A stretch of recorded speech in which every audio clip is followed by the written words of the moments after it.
Bonjour à tous, je suis heureuse de vous retrouver aujourd'hui pour notre émission Dialogue littéraire du mois d'avril.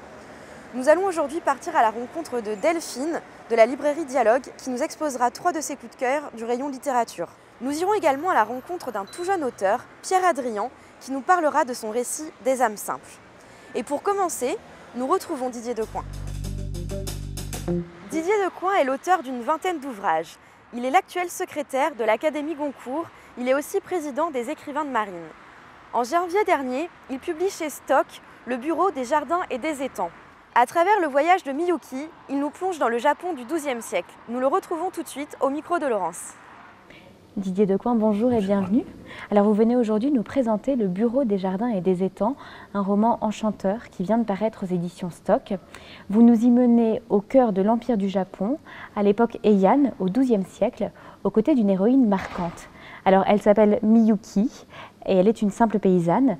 À 27 ans, elle vient de perdre son mari, Katsuro, un pêcheur de carpes et fournisseur des étangs sacrés de la cité impériale. Et c'est alors elle qui va devoir parcourir des centaines de kilomètres à pied, à travers forêts et montagnes, pour apporter les carpes jusqu'à la cité impériale.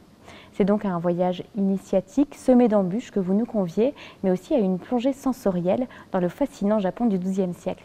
Alors avant tout, est-ce que vous pourriez nous dire quelques mots de la naissance de ce roman? Qu'est-ce qui, pour vous, a été à son origine et comment cette plongée dans ce Japon du XIIe siècle s'est-elle imposée? Écoutez, il y a 2 origines à ce livre. La première, c'est la passion que j'ai depuis longtemps pour la littérature japonaise et qui m'avait amené à la découverte d'une littérature plus ancienne, qui est celle des journaux des dames de cour, dont le fameux Dit du Genji, qui est le livre phare, et peut-être le premier ancêtre de la littérature romanesque moderne. L'autre déclencheur, ça a été l'intérêt que je porte au sens olfactif et aux odeurs. Alors, au fur et à mesure que de la lecture et de notre découverte de ce monde du Japon du XIIe siècle et de sa société, on ne peut qu'être frappé par son extrême raffinement. Comment se manifestait-il ce raffinement? Est-ce que vous pourriez nous en donner quelques exemples? C'est hallucinant, c'est hallucinant. Moi, je pense que non seulement c'est l'époque du paroxysme du raffinement pour le Japon, mais peut-être aussi pour l'humanité. Par exemple, l'empereur disait, l'empereur qui était souvent un gamin de 15 ans, 15-16 ans à la j'ai rêvé cette nuit d'une demoiselle qui sort d'un banc de brume, qui traverse un pont de 1001 sous lequel coule une rivière et puis qui s'enfonce de nouveau dans un banc de brume. Chers courtisans, chères courtisanes, traduisez-moi cela en parfum. Je me suis souvent demandé qu'est-ce qui se passerait si, dans un lieu extraordinairement raffiné comme la cour de l'empereur, débarquait soudainement une personne qui, elle, était porteuse de souillure, disons même de mauvaises odeurs, etc.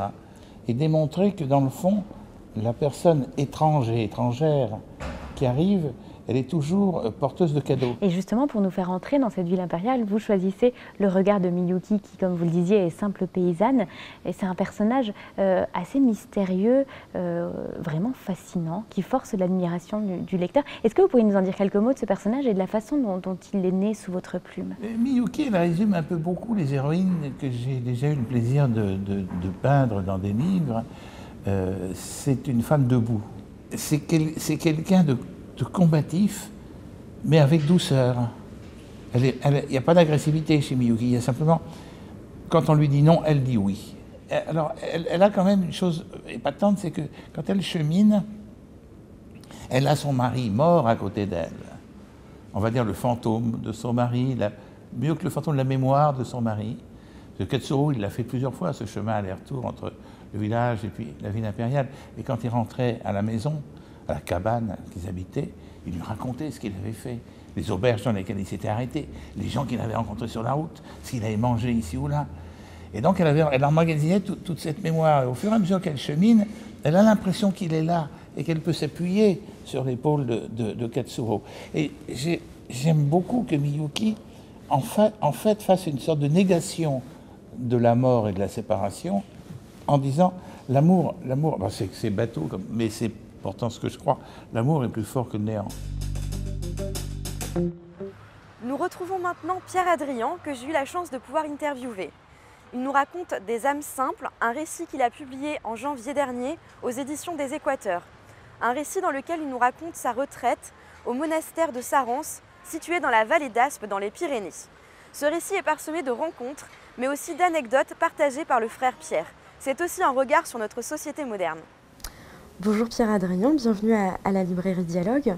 Vous avez publié il y a quelques mois Des âmes simples aux éditions des Équateurs. Comment est né ce livre? Ce livre est né après 2 rencontres. La première, c'est la rencontre avec une vallée, la vallée d'Aspe, qui est dans les Pyrénées, donc une vallée encaissée dans les Pyrénées, dans laquelle je suis passé un été faire du vélo. À l'entrée de la vallée, il y a un village qui s'appelle Sarance et un petit monastère dans lequel un frère qui s'appelle Pierre, frère Pierre, vit tout seul. Donc c'est un moine prémontré, il a à la fois moine, une vie de moine et une vie aussi de curé de campagne. Et j'ai découvert cet homme qui est curé de campagne de la vallée depuis 50 ans. Et du coup, voilà, j'ai vu tout de suite quelque chose qui m'a saisi et où je me suis dit, voilà, j'aimerais écrire sur la vie de cet homme, le suivre au quotidien. Depuis 50 ans, il connaît vraiment toutes ces âmes simples de la vallée. Et donc du coup, je l'ai suivi. Après l'avoir découvert, donc c'était à l'été 2015, pendant le mois de décembre 2015, vers Noël, j'ai suivi son quotidien. Est-ce que vous pourriez nous en dire un peu plus sur la vie dans ce monastère? Alors c'est assez particulier, c'est-à-dire que donc il y a Pierre qui est la clé de voûte du monastère, qui est en fait la seule, on va dire, autorité spirituelle du monastère, puisqu'il est moine et curé. Et puis le reste des gens qui sont là, ce sont ce qu'on appelle des familiers, c'est-à-dire des gens qui viennent aider pour l'accueil des monastères. Un monastère qui est sur la voie d'Arles vers Compostelle, donc qui accueille des pèlerins. Et il accueille surtout beaucoup de types qui passent là. C'est vrai que c'est un passage, cette vallée, qui va jusqu'en Espagne, par le col du Somport.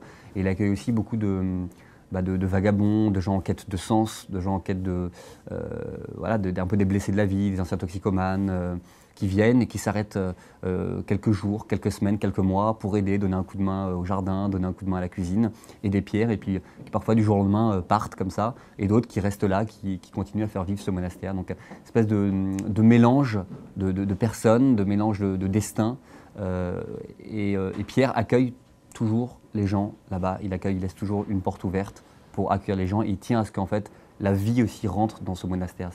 Et la vie, le bruit du monde, c'est aussi parfois sa violence, sa tristesse, sa solitude, qu'elle vienne aussi dans ce monastère pour qu'on y trouve, bon, pour lui, c'est la quête de Dieu, la sérénité, la paix, etc., que lui essaye de divulguer autour de lui, quoi. Et dans quelle mesure on pourrait dire que ce monastère et cette vallée représentent une partie de notre société? Il y a cette espèce de recul du monde quand on est dans la vallée. C'est-à-dire que je trouve ça formidable. Là, j'étais encore il y a quelques jours, c'est vrai que, pour parler de choses très concrètes, mais pendant 5 jours, je n'ai pas entendu une seule fois le nom de Fillon, alors qu'on ne parle que de ça. Voilà. En fait, tout le bruit du monde ne filtre pas, et en même temps, le monde arrive. Et ce que parfois le monde a de plus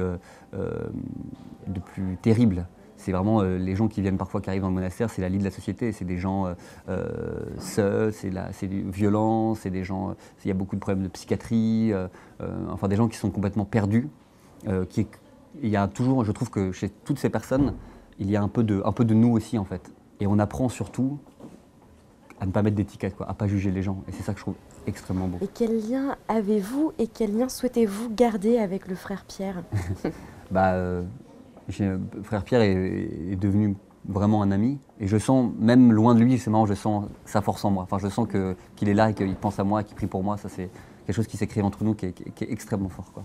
Donc très attaché à Pierre et puis aussi à la vallée, qui est très attractive, qui est comme tous ces éléments un peu comme l'océan, parce qu'ici on n'est pas loin de l'océan, c'est ça, c'est ces endroits qui sont une espèce d'immensité qui nous font peur, mais à la fois qui nous attirent énormément. Et c'est un pays qui m'attire beaucoup et dans lequel je reviens très souvent, et à chaque fois de mon vélo, voilà, pour en profiter, quoi.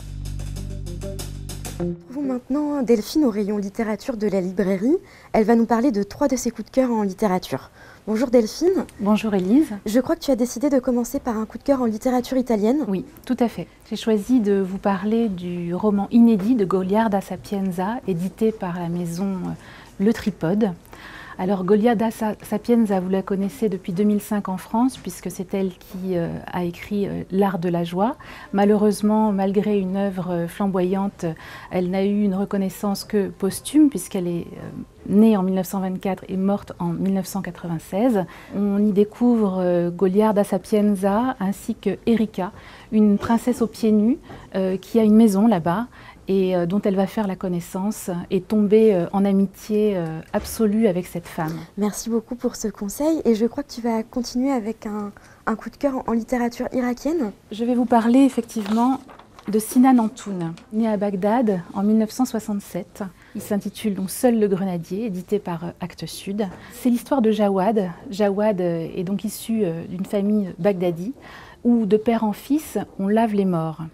Seulement à 20 ans, Jawad, lui, rêve plutôt de faire carrière dans l'art. Sauf qu'on est dans un Bagdad morcelé, en guerre. On doit apprendre beaucoup de choses, j'imagine, sur l'Irak dans l'ensemble avec un livre tel que celui-ci. Complètement. On comprend comment est-ce qu'on peut être un étudiant en art à Bagdad en 2010 et perpétuer effectivement les rituels de façon à ce que ce pays, cette ville continue d'avancer. Et je crois que pour terminer, tu as choisi un livre de littérature anglaise. J'ai choisi de vous présenter le dernier livre de Margaret Drabble, Quand monte le flot sombre, aux éditions Bourgois.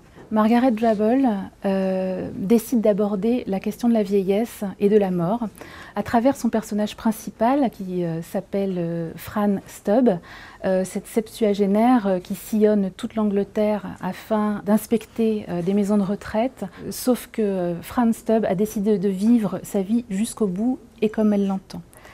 Il est empreint de beaucoup d'humour, il y a des scènes comiques parfois, et c'est un personnage absolument attachant. Très bien, merci beaucoup. Delphine, pour tous ces coups de cœur, on est pressé de partir à la découverte de ces livres. Merci Élise. Merci à tous de nous avoir suivis tout au long de cette émission. On se retrouve le mois prochain pour un nouveau dialogue littéraire. À bientôt.